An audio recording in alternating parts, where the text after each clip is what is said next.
Hello, everybody. Welcome to the Buckeye Weekly Podcast. I am Tony Gerdeman, here, as always, with Tom Orr. Tom, how's it going? Tony, I'm wonderful. We just had to start the show and then stop the show because you did the intro and I was laughing so hard that it was literally impossible to continue. So we've managed to get further this time than we did the last time, so that's good. And also, it's a bold prediction show. We're reviewing our bold predictions. I don't know whether I beat you or not, so I'm not exactly sure how good I am. I think I did pretty well, but I will not be able to tell you how it's going until a little later on in the show. Yeah, same. I'm just looking through mine here, and I don't feel great. Have not revisited my bold predictions from the Rose Bowl, and so we're going to do that. We're going to take a quick look at the Rose Bowl. We're going to take a quick look at our horrendous midseason bold predictions, and then also give you some way too early bold predictions for the 2022 Ohio State football season, which I feel pretty good about my bold predictions. And Tom's going to say, that means they're not bold. But we're not going to do this today, Tom. We're not going to bicker, because we're going to have enough. Well, all of the bickering is in the barn on these other two bold predictions. So let's get to those and just get through this so that we can give the people some bold predictions about the 2022 season. My first Rose Bowl bold prediction, I had Ohio State averaging over 5.2 yards per carry. They averaged 5.5. So mark down one. Mm-hmm. Julian Fleming will have at least 106 yards receiving. Nope. A 30-yard. If he has a 38-yarder, that will not count. So he did neither of those. So Williams's will combine for at least 2.5 impact defensive plays. That would be Kourt Williams, Tyleik Williams. As I look through here, quickly looking for defensive stats, and I really hate these new websites. Kourt Williams had 1 tackle for loss, and Tyleik Williams had none. So nothing else. So nothing there. Tommy Eichenberg will have a season high in tackles of at least 11. We know he did that. A player other than Jaxon Smith-Njigba or TreVeyon Henderson will have a play of at least 41 yards, except for Emeka Egbuka, unless it is 68 yards. Did anybody have a play of at least 41 yards that wasn't those two? I don't believe so. Play of 41 yards. It was Jaxon Smith-Njigba, and that's it. So no. Okay. So my 2-pointer, there will be a score from a yardage line ending in 7, but it can't be the 17 or the actual 7-yard line. We know that did not happen, unfortunately. And my 3-pointer was Jeremy Ruckert will get to 30 catches on the season. That also did not happen. So I think I've got 2 here, 2 points. That's what I finished with for the Rose Bowl. Okay, Tom. Tony, ask me again how I'm doing. How are you doing, Tom? Tony, I'm great. I am fantastic. Tony, let me tell you why. My first one, more than 2 Ohio State players exceed their highest single season receiving yardage total in this one game. I thought, okay, Julian Fleming and Marvin Harrison are my freebies, and I'm going to trick him because Mitch Rossi's going to catch like 1 pass, and he only had like 3 yards receiving all season. Mitch Rossi came through for me.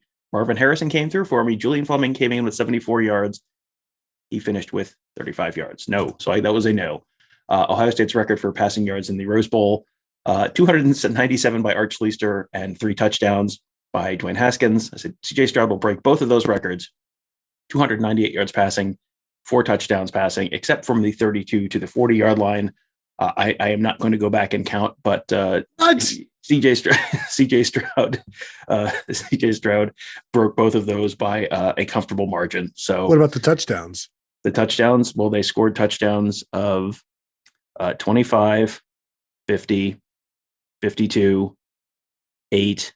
There's 4 already. 30. I made it. Nobody cares. I made it comfortably. So there's 1. Emeka Egbuka has a kickoff return of 42 yards or longer. He had a 39-yarder. I think he had another one that was longer than 42 to get called back. So that was a no.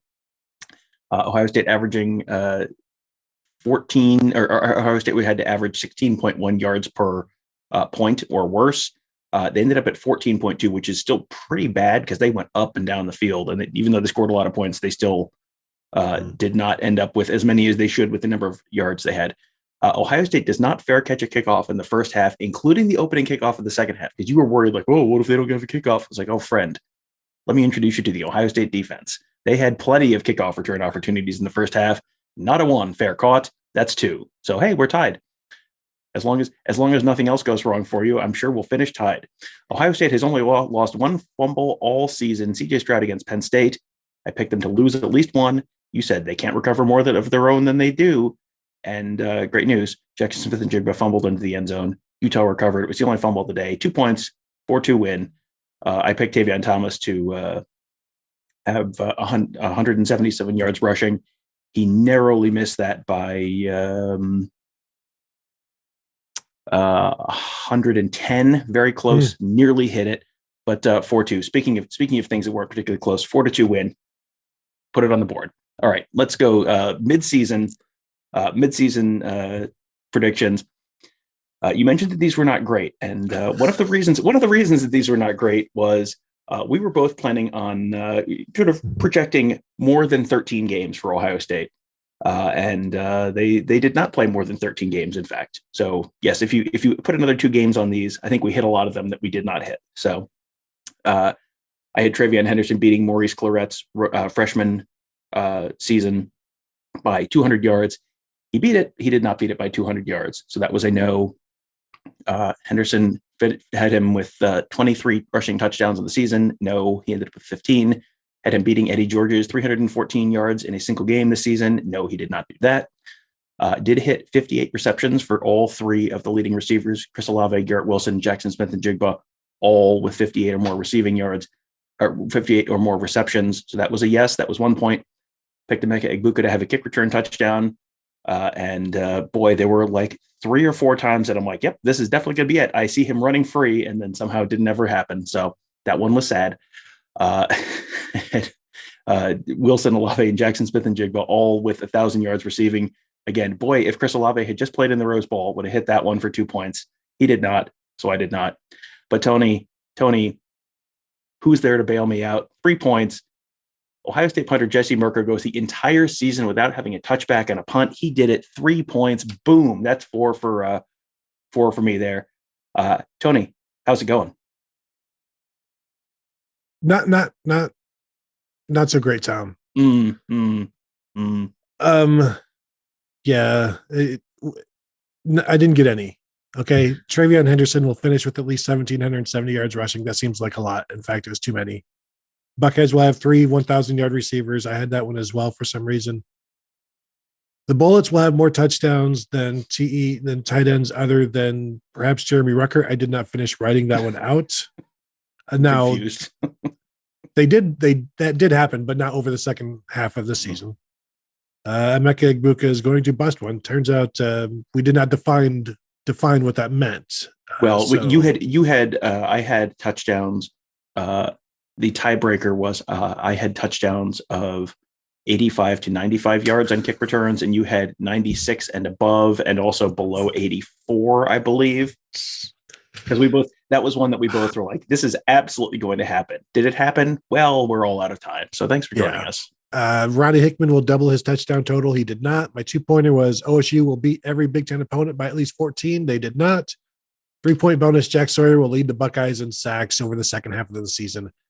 I did not. That is my belief. I did not check. But hey, remember the beginning of the season when you beat me in this a whole bunch of times, and it was like, wow, he's way better at this than I am. Anyway, so but these predictions were made like in the middle of the season. They're not late season predictions. I caught back up. I had some good weeks late in the year. This does not really late in the year, because we just talked about the Rose Bowl. That was the start of the year. 2-0 in 2022. No, this just goes back to your old record, the second half. Tom, now let's get to the really important stuff. The way too early bold predictions for the 2022 season. Now, the way I did it is the same way I've done these. 5 and then a 2-pointer and a 3-pointer. I know you've got a few extra bonuses that you might want to throw out at us, but I'll let you go first here. Yeah, I wrote out 10 of them because I figured we'll probably have some overlap, and if not, we'll just throw some extras out. And you can. I haven't necessarily assigned any of these point values, so we'll maybe we can pick whichever one you feel is the boldest, and we can make those the 2 and 3 pointers. First one: an Ohio State player other than CJ Stroud finishes in the top 6 of the Heisman voting. I mean, again, I said we're not going to bicker. I think I'm interested to see how much of adoration and attention is given to Jaxon Smith-Njigba next year, and I think he can take some of the shine from CJ Stroud. Now, will eventually everybody revert back to quarterback is the vote that you use, or will they stick with, I'm using my indie vote. I'm going for the receiver. And so I won't be surprised if that happens. I'm going to allow this. Okay. But I think while CJ Stroud will start out as like a favorite or the favorite, I think you're going to see this groundswell of support for Jaxon Smith-Njigba when all of the magazines come out and all of that stuff. But then watch for TreVeyon Henderson. I'm leaving the side door open for TreVeyon Henderson because I do feel like Jaxon Smith-Njigba is the most likely one. But I feel like Stroud is probably top 6. Like this is probably like multiple Ohio State players are top 6 in the Heisman voting, and maybe that's a bolder one there than the way I had it phrased initially. But it just the way Heisman voters typically work, it's whoever you talked about last year is like, we're going to spend all offseason talking about, can Bryce Young break, tie Archie Griffin's record and will CJ Stroud. And it's like, then, the guy who got all the shine last year, who got the attention last year, generally people get bored of them partway through the season. And it's like, oh, I've talked about CJ Stroud before. Now I'm going to talk about someone different. And that's just, of Trevor Lawrence effect. Yeah, exactly. Yeah. Trevor Lawrence never won the Heisman, despite the fact that like everyone would almost certainly think, I'm sure he must have won the Heisman. One of those years, he was so good all those years. Nope. Everyone gets bored with him. Tim Tebow won the Heisman, and then immediately it was like, and as soon as any tiny thing went wrong, it was like, well, you can't vote for him again. It was like, he's still pretty good, but I think that's going to happen to Bryce Young. Bryce Young will get the Tim Tebow effect, and CJ Stroud might get the Trevor Lawrence effect. That's pretty good. My first one, Tom, is something that Ohio State has done only once in the last 30 years, and I didn't go back beyond then. Maybe they've never done it other than that, and the one time they did it is really quite shocking to me. Ohio State will have at least 5 players with 10 or more tackles for loss. They did not have any last year. What's the number? How many for 10 or more tackles for loss? 5. 5 plays of 10 or more. I would have said that had happened 4 times in the last 30 years. Never. That's fascinating. No. One time in the last 30 years. Now, it hasn't happened in the last 2 years. Obviously, 2020, you know why. Mm-hmm. The only time they've had 4 a few times in the last decade, which was 2019. They had Chase Young, so that helped. Mm-hmm. And then in 2013 and 2014 with Joey Bosa, that helped. And you would never get the one year that they had actually 6. And 2000, Tom. 2000. All right, let's see if I can. I was covering the team in 2000, so let's see if I can come up with the 6 players who had. I'm going to say Mike Doss is on the list, even though he's 13. Pretty far from the line of scrimmage. Okay, there's one. Which is crazy. 13 tackles for loss for a safety. Mm-hmm. That's not modern football, is it, Tom? No, not probably. Not strictly speaking, no. All right, let's see. Trying to think about the defensive ends on that team. Was Rodney Bailey a defensive end on that team, or was he a little Rodney Bailey? Is he number 13. 2? Okay, 2. All right. Number 2. What about the Canadian guy? Oh, Brent Johnson. Mm-hmm. He had 15. Okay, 3. Was Matt Wilhelm starting at linebacker at that point? 4. Yes, he was. He had 15. He led the team. Wow, 4. And this is interesting because this is a lot of guys, not just like, it's not just a bunch of guys with 10.5. That's boy. Okay. So that's 4. Mike Collins, Newark, Ohio's own. Was Mike Collins? No. Okay. Nope. I'm trying to remember who was on the other end of the defensive line opposite Rodney Bailey.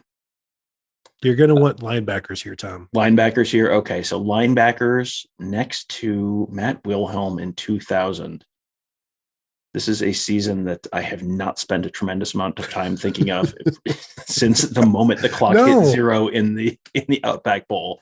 John Cooper got fired like a day or two later. It was like, well, that's last century because of the way centuries work.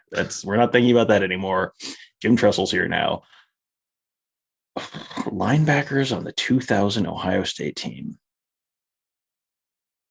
Jason Ott was always hurt, so it wouldn't be him. I'm going to be so annoyed when you tell me these answers, because these are absolutely, I mean, I literally covered this team as a Lantern editor, so I should definitely remember these. And I should tell you before you figure them out. You should just go ahead and tell me so it's not a 7-hour show. Cortland Bullard with 11. Oh, yeah. Joe Cooper with 10. Oh, you should have gotten Cooper. I should have gotten Joe Cooper. Yeah. Yeah. In this past season, 2021, Oklahoma State had 5 players in double figures with tackles for loss, by the way. That is a great one. That is a really, really good one. I am also going to give you one that something that has only happened once since in the last 30 years of Ohio State football. And in fact, it has only happened once in the history of Ohio State football, because the history of this award only goes back 1 year prior to the time an Ohio State player won it. Jaxon Smith-Njigba becomes the first Buckeye since Terry Glenn in 1995 to win the Blitnikoff Award.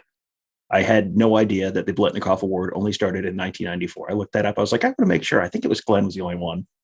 And it only started in 1994. So, but I think Jaxon Smith-Njigba might be, kind of the combination of, we've talked about this before, but, if you end the previous season with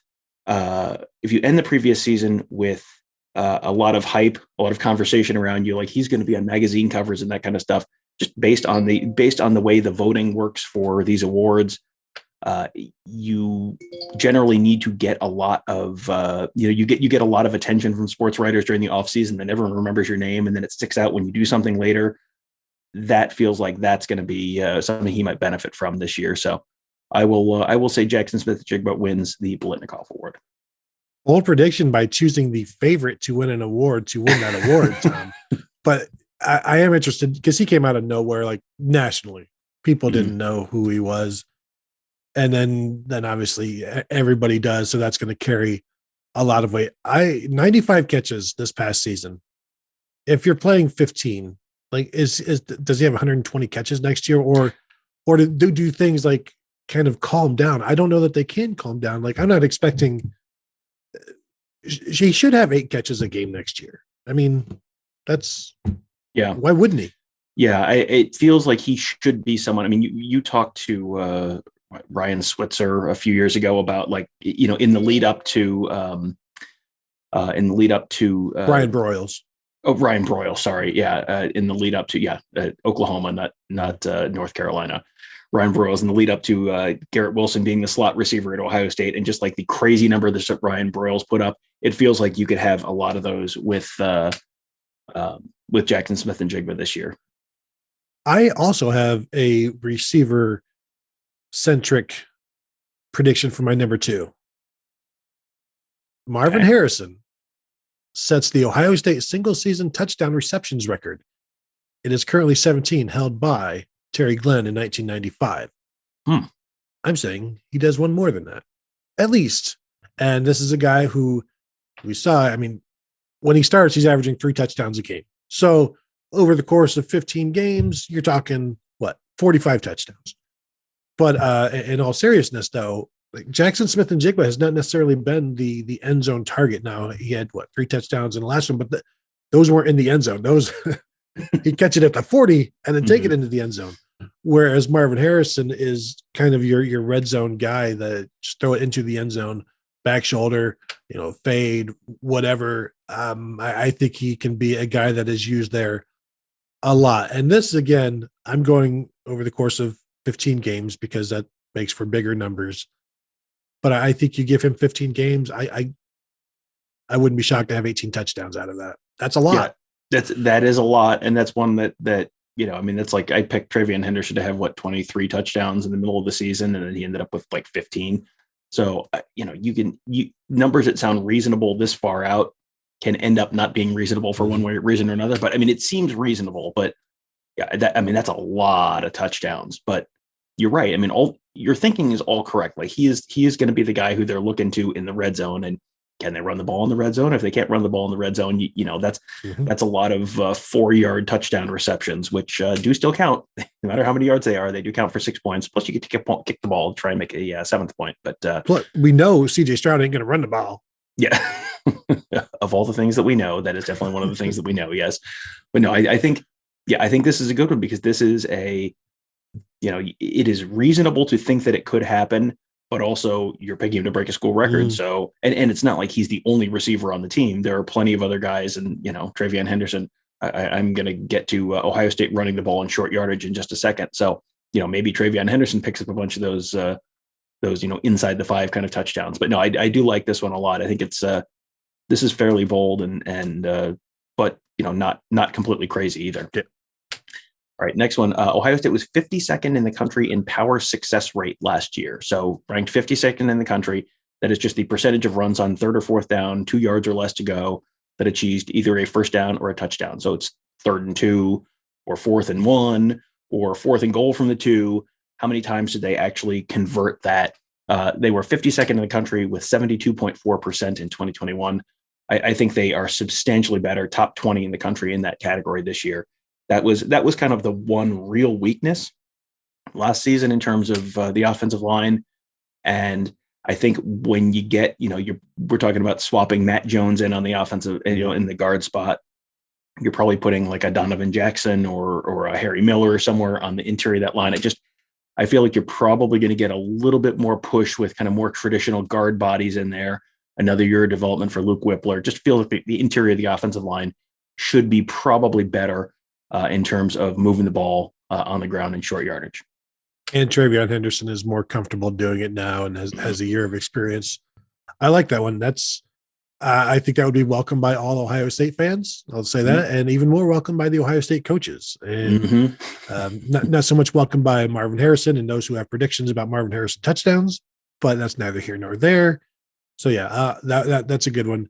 And if they can get in that top 20 with the passing game that they already have, they're going to be trouble for just about everybody. Mm-hmm. My number 3, Kourt Williams will finish with at least 60 tackles. He had, I think, 26 this year. I was just going to go with double, but I expect his playing time to be increased by more than double, because there are times where he never really played, and I don't know how many of these tackles are on special teams, so that's I'm probably going to take some of those away. But it's a lot. It's 15 games. I don't know where he's going to play. It just feels like, again, he's going to have to be somewhere because of you can't keep talking about somebody and all of these ways that you talk about them and then never play them. All right. So you've got a creative defensive coordinator who can put guys in different positions to make some plays. We've seen him at safety. We've seen him closer to the line of scrimmage. Who knows what he's going to be? I think he can play different things at different times and do them productively. Do I think he's going to have 60 tackles? No, it's a bold prediction, but I think he could. So that's why I'm going with that. That's a good one, because you know how many people had 60 tackles on the Ohio State defense this past season? 2? 2 is the correct answer. Ronnie Hickman had 100. Tommy Eichenberg had 64, and then Bryson Shaw had 59. So, yeah, that's a good one. And I don't even know how to begin grading that in terms of boldness. I mean, yeah, it's a lot of tackles, but like what is he going to be? Is he going to be a linebacker this year? Is he going to be in one of the different safety spots? Are they going to have him as some sort of hybrid player? I mean, there's so many questions in the Ohio State defense. I think you kind of have to look at it and just kind of throw up your hands and go, yeah, I don't know, man. Like, we'll see. I don't know, man. Sure. Absolutely. Like picking him to do anything, picking anyone to do anything with any great deal of certainty is probably somewhat inherently bold, other than like Denzel Burke is probably going to be pretty good next year. Like, okay, feel good about that one. And then there's a lot of questions about a lot of other spots that I don't know that we have the answers to yet. So Yeah, I like that one a lot. That's if he does, is that a good or a bad thing for the Ohio State defense? Um, Boy, that's a good question. I think it's a good thing because you're finding players who can do some stuff, and you're not just doing the same old. You're finding playmakers, and the playmakers are making plays. Does that mean that the linebackers aren't getting the job done, and you've got the safety who's making a lot of tackles? Maybe that's not a good thing. So again, Tom, not enough information, but I feel, yeah. Yeah, I don't know. That's an interesting question. Thanks for asking it, and I have no idea. Yeah, you could take that in a number of ways. Is he playing linebacker? Is he playing safety? Is he, where does this go? Because you could take that any number of different directions. My next one, TreVeyon Henderson finished with 1,248 yards rushing in 2021. He beats that by 500 yards in 2022. 1,748, which would put him, without looking, I'm going to guess like fifth in Ohio State history, behind Dobbins, George, Byers, and maybe one of the Archie Griffin seasons. I can actually pull that up while you're grading me, but I feel like it's somewhere in that range. Yeah. What did Eddie finish with? Like 17? Eddie was 1927. 1927. Zeke Elliott 1878, 1821. Keith Byers 1764. So that would be 1748 so would number be 6. 6. Okay, so yeah, just behind. Oh yeah, Ezekiel Elliott. I remember him. Yeah. Oh right, that guy. Mm-hmm. Yes, the Sullivan Award winner, second team All Big Ten, third team All Big Ten. Now I think 2014 he may have just only been honorable mention. I forget, but yeah, that's 1,700 yards is a lot, and while I wonder what the depth chart looks like behind him and how deep they'll actually be, I can see him being used a lot. But if you're going to tell me 1,700 yards, that's a lot. And so I will certainly allow that. I think he's going to be over 100 yards a game. But yeah, you've put a good total on there. 500 to his last year's total. So I'm okay with that. I'm not going to put up a fight. And that's a winning number, I think. Now, Tom, I'll ask you: is that a good thing or a bad thing? If he's running for that many yards, I think that's an easy one. I don't need to hem and haw on that one. If he, because I feel like the passing game is going to be there. So if they're able to run the ball and throw the ball the way that would imply, that's going to be a season with I hope Brutus is working on his shoulder and chest muscles right now, because he's going to be doing a lot of push-ups if TreVeyon Henderson finishes with 1,700 rushing yards. Well, now I'll just go straight to my TreVeyon Henderson one that I think you will have to agree that it's bold now, or say that yours is the limit of boldness, like the very least bold, if you say mine isn't bold. So I'm going to say TreVeyon Henderson, 2,000 yards from scrimmage. So that's, I'm thinking like 1,600 yards rushing and 400 yards receiving, something like that. Like he'll probably have 30 to 35 catches next year. Mm-hmm. So you're figuring 300 or 400 yards receiving, break one of those, maybe bust it up to 500 yards, probably not, but say 400 yards receiving, 1,600 yards rushing, 2,000 yards of not all purpose, but just total offense. Yeah, and he had 312 yards receiving last year. So you put that on top of the 1,748, and you're at 2,060. So yeah, I think that's reasonable. That's it'll be interesting to see how they're using the running backs in the passing game next year, because maybe that becomes something that's a little more Evan Pryor's domain, or maybe they keep running Henderson out there, to kind of fulfill that role. Because what are the tight ends going to look like? Is that is that kind of what replaces some of the tight end catches? Like all of those tight end catches, Tony, so many tight end catches. How will they replace all of the offense from the tight end position? That's kind of an interesting question moving into next year. But yeah, no, I think that's a good one. It's a little bit of a different spin, and probably slightly less bold, because you're picking about 100 yards. You're picking, if you're going to give him a little more passing yardage, a little less rushing yardage, but yeah, I think that's about in the neighborhood. Yep. Well, I'm saying 100 yards receiving, 1,900 yards rushing, Tom. So tell me now how less bold it is, how unbold it is, Tom. Only 100 yards receiving. He had 312 last year, Tony. Please, come on. You just said Evan Pryor is going to take over that role. All right, what's your number 5? All right, let's see. Ronnie Hickman and Ryan Watts both led the team with 2 interceptions each in the 2021 season. I'm going to say someone has at least 5 in 2022. I will allow that because that does not. It doesn't happen as often as it used to. I think is it because quarterbacks are better, passes are more controlled, shorter, a lot. You know, it's probably a lot of the shorter passing game is probably a lot of it. I would think. Yeah, because Matt Wilhelm had like 5 in 1 year, and like they just you don't see it as much anymore. But 5 interceptions, okay. Was Malik Hooker was obviously he had 5. Anybody like who else has had 5? Did Damon Webb have like 5 in like maybe 2017? Well, he had in like 2017. It felt like Damon Webb had a bunch of interceptions in 2017. But yeah, it doesn't happen very often. I bet Von Bell had a few. 2014 he had 6. Dorian Grant had 5 in 2014. Malik Hooker had 7 in 2016. Yeah. But yeah, he's the only one since 2001 to have 7 or more interceptions. Malik Hooker. Derek Ross was the person before that, and before that, you have to go back to 1990. Like there's a lot of 1960s and 1970s on here in terms of guys who had 7, 8 interceptions, 9 interceptions, which I think goes back to the quarterback play was kind of garbage back then. Like Ohio State threw 5 interceptions in the second half of the 1969 Ohio State-Michigan game because they never had to throw the ball. So therefore, when you had to throw the ball, it was like, oh, this is terrible. So yeah, I think, I think that's going to be, you're going to see some more confused quarterbacks next year. I think that's going to lead to more turnovers. And, you've got the athleticism back there certainly to make those plays. So yeah, I think you're going to see someone and the inclination would be to go with Denzel Burke, but I don't know how much Denzel Burke's actually getting thrown at next year. So it might be, maybe that's one of the safeties, and it is, you kind of follow that Malik Hooker recipe.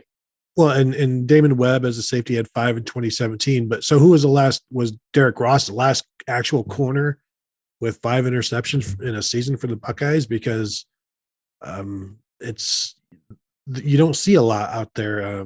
Lattimore and Conley had 4 in 2016. Probably would have had more if not for Malik Hooker stealing all of them. But so I like that 5 interceptions. That would go right in line with the defense being better and more disruptive, and the playmakers are in abundance. Here's my 5th one, Tom, and see what you think about this one. Kyle McCord will have at least 8 touchdown passes next year.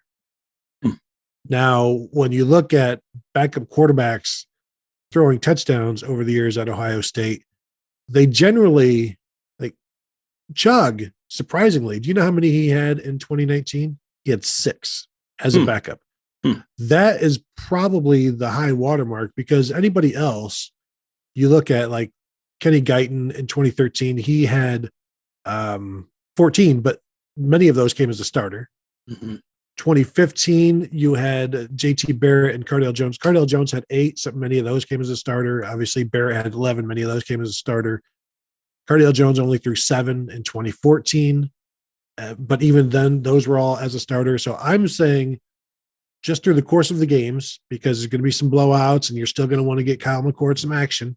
And if Chris Jugganoff can throw 6 in 2019, I think Kyle McCord can throw 8. And I think there's no reason to play CJ Stroud as much as they've had to. Like I think they'll be able to get McCord quite a bit of action in 2022 with their schedule.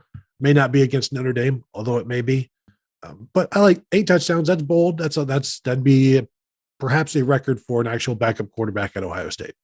Yeah, that's actually a tremendously bold one, because the interesting thing about that is that a lot of that conversation doesn't necessarily center around the schedule this year or around, McCord as a player individually. It seems like it's gonna center more around how do they want to manage CJ Stroud's, the number of hits on CJ Stroud? Do they get McCord in there earlier to give him more reps? And, you're trying to, you want to keep these guys around. So if you don't want him to feel like he's buried on the bench, so does he get more earlier reps in games? I can't tell you that's not bold, because that is extremely bold for a backup quarterback.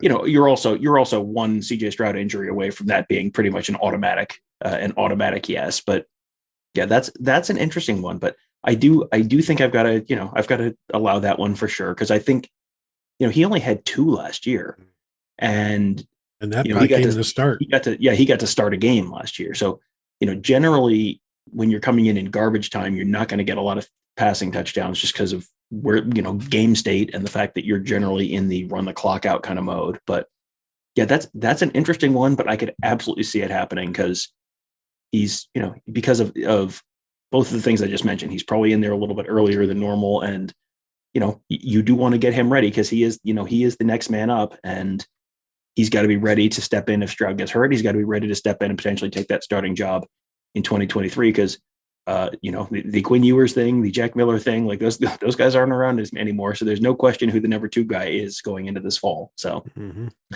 All right, my next one is also touches on Kyle McCord. 3 Ohio State quarterbacks set career highs for touchdown passes. So that is, okay, Devin Brown has a career high of 0. I'm going to say he throws at least 1. Kyle McCord, I'm with you. I was kind of thinking the same way. He's probably going to get more reps. So, whether that's 5 or 6 or 8 or whatever, I think Brown's a little bit of a question. How often does the third quarterback get in there? CJ Stroud might be the one who, to me, is the biggest question mark here, because he had 44, which is the second highest in Ohio State history. If they're pulling him out of games earlier, maybe he's not getting some of those chances. If they're able to run the ball better, which we both said we expect them to be able to run the ball better, that takes away some of those red zone throws and some of the, the short yardage plays where it's 3rd and 2, but you don't think you can get it. So you're going to throw it out and, just throw a quick hitter out to the outside.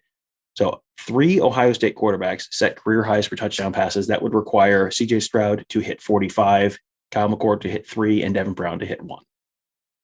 Have you looked back at any of the past seasons to see how many times even 3 Ohio State quarterbacks threw touchdowns in the same season? I have not, but I'm guessing the answer is very inconsistently. I'm seeing, and I can go back to 2009. I'm seeing 2019 being the only other time, and that was not Gunnar Hoke setting a career record or even Chris Chuganoff, but 3 quarterbacks did.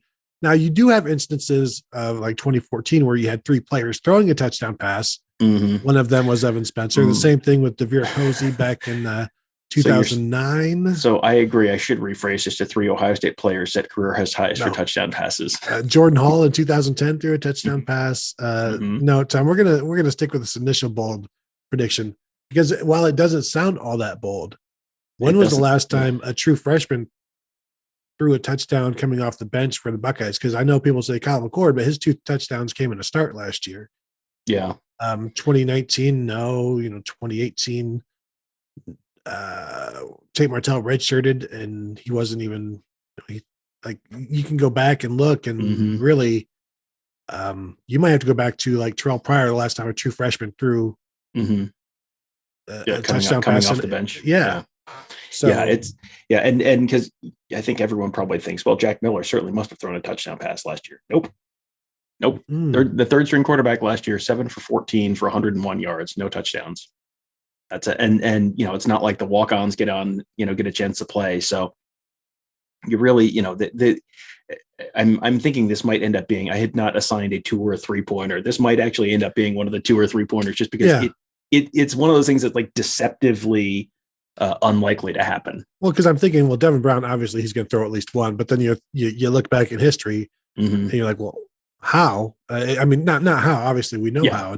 It should happen, but it doesn't happen. And then you look like, well, of course, CJ Stroud's going to throw for 45 touchdowns. That's a lot. So it's like, I think the only sure thing here is Kyle McCord throwing for 3 touchdowns. As we know, he's going to throw for 8. So yeah, that to me, that's more than a 1-pointer, just because you need some 2-pointers. There you go. So All three quarterbacks set career highs in touchdown passes. All right. My first 2-pointer, and honestly, this should be like a 5-pointer. Dwan Jones or Tyleik Williams will score a touchdown in 2022. Okay, Dwan Jones or Tyleik Williams. Okay, now, I love. First of all, let me say that I love it. Yeah, absolutely love it. And I wanted to just go with Dwan Jones, but I also wanted an opportunity to actually get this correct. Mm-hmm. Now, we know, obviously, defensive tackles score at a much higher rate than offensive tackles. However, Dwan Jones is one of these guys where you're like, you know what? It would be fun. And I think Ryan Day likes to have fun.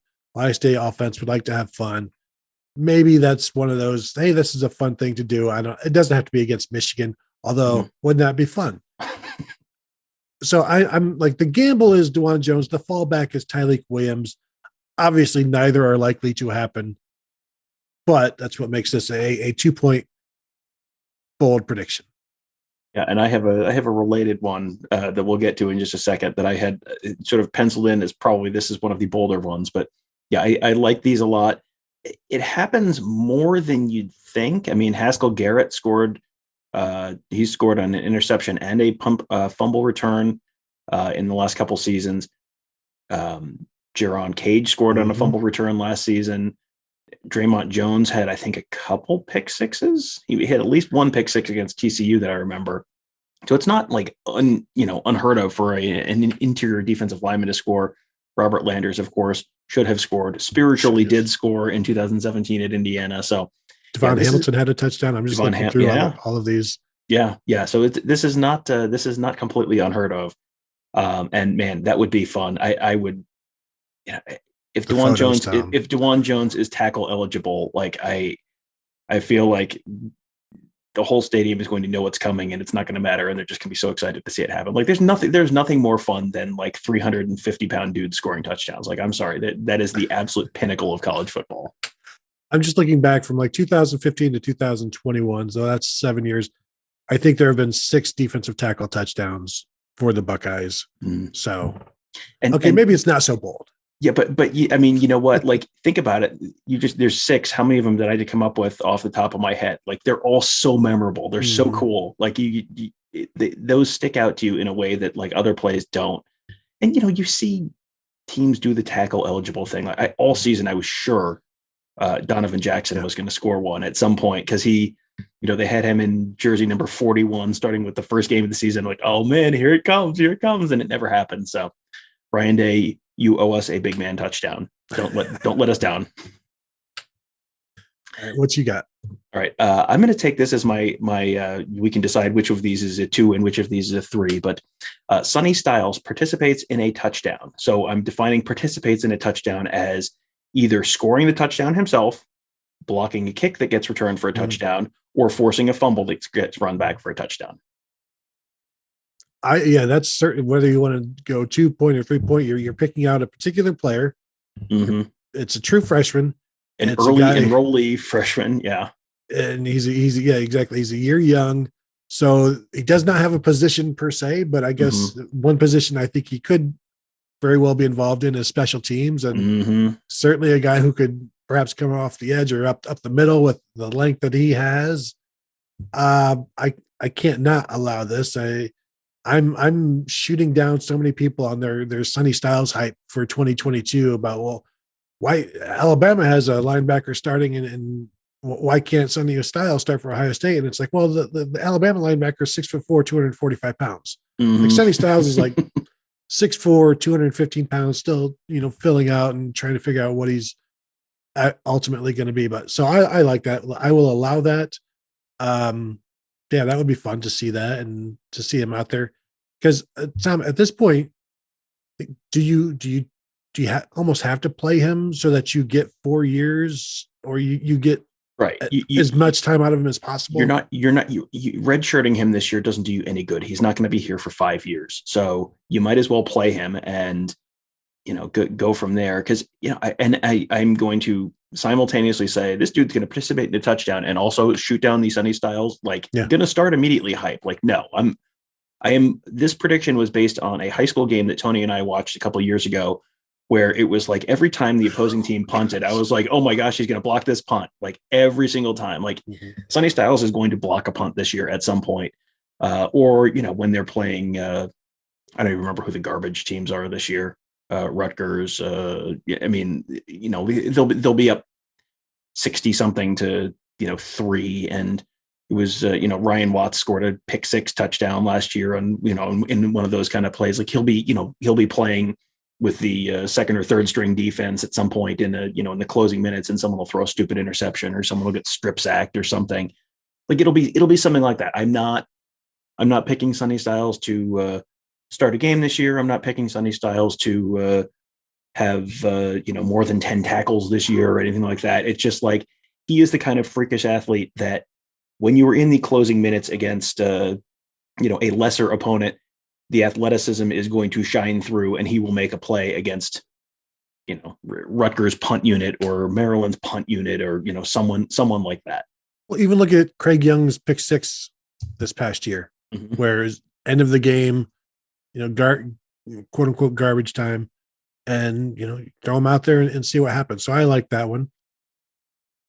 My last one, Tom, maybe in that realm, maybe exactly that realm. Ohio State will have defensive scores of both 17 and 34 yards. Wow, that's like 5 points. Like that's I agree. They can top out at around 5 defensive touchdowns per year over the course, the last decade. That's about the high water mark. So, I'm saying if they hit 5 again, that's pretty bold to tell you exactly where 2 of them are coming from. Yeah, no, that crosses a line between bold and stupid. So yes, I'm sorry. Correct. Yes. 13 bold predictions and one incredibly stupid prediction about 2022 Ohio State football season. Can't wait. That's going to be YouTube is going to love that one. No, that's great. If you want to call your shot like that, like fantastic. Please remember that so that if it does happen, you can you deserve to crow about that one if that does in fact happen. The only other one that I had that was really kind of worthwhile. There was one that I was like, yeah, it's probably a little bland. Caden Curry leads all true freshmen in tackles for loss. I don't know if that's hey. I'm calling one particular guy, so I guess I guess that inherently makes it bold, even though I think he's the most likely. But taking him over the field. Yeah, I think that's bold-ish. You're picking somebody, so I'll give that it's bold. I don't know if it's worth more than just 1 point. No, that's what. Yeah, I also had 0 touchbacks again for Jesse Mirko, which no, Tom. Can I go back to that again? What I will let you, Jesse Mirko will rush and pass for 220 yards next season. Any game, all games. Okay, but 17 points if I get that one correct. Yeah. No, either like 17 or 34 points if I get that one correct. Caden Curry leading all true freshmen in tackles for loss, because you look at who else there is. CJ Hicks, Hero Canoe, Gabe Powers. Like he's probably the favorite, but he's also got a defense a depth chart that may keep him on the bench quite a bit. Where does CJ Hicks have the easier road? Does somebody else? Does who? Yeah, that's. I can't dispute that one. I will allow that one. Not that we're checking any of these off and striking them from the record. So you've given 8. I've given 7. So that's one more than we've.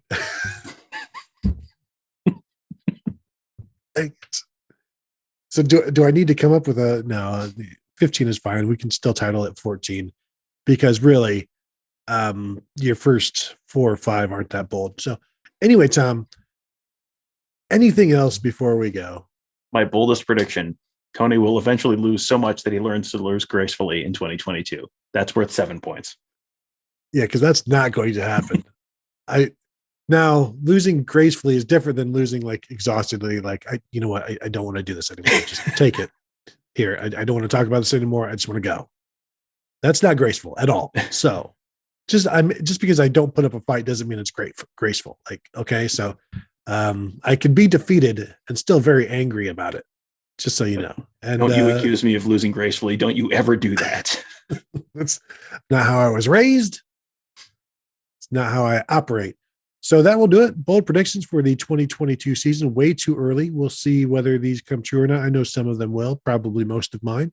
Some of Tom's, perhaps, if they're close to something I had already boldly predicted, as it usually goes. So I want to thank you all for joining us. Thank you for tuning in. Remember to check out all the podcasts at the Buckeye Scoop Network. Got Gives in the Bank with Mark Givler and Bill Green. You got Around the Oval with Alex Gleitman as he talks to various guests. You've got Tom's Morning Scoop that is this daily now? Give or take, yes. Until they invent more days, I am stuck on one per day at this point. But maybe we'll do like the old timey newspaper thing at some point when the season starts up, and the morning edition and the evening edition. I didn't want to speak that evil into existence, but I was thinking it. So did I have mentioned all of the podcasts? Did I get that correct? Did you say you Gives in the Bank? Did you say Big Me Kickoff? I don't think Big Me Kickoff. Oh, Noon doesn't listen, so he wouldn't have caught that. Yeah, check out Big Me Kickoff with Kevin Noon as well. So that will do it. Thank you all for tuning in, and we'll talk to you guys later.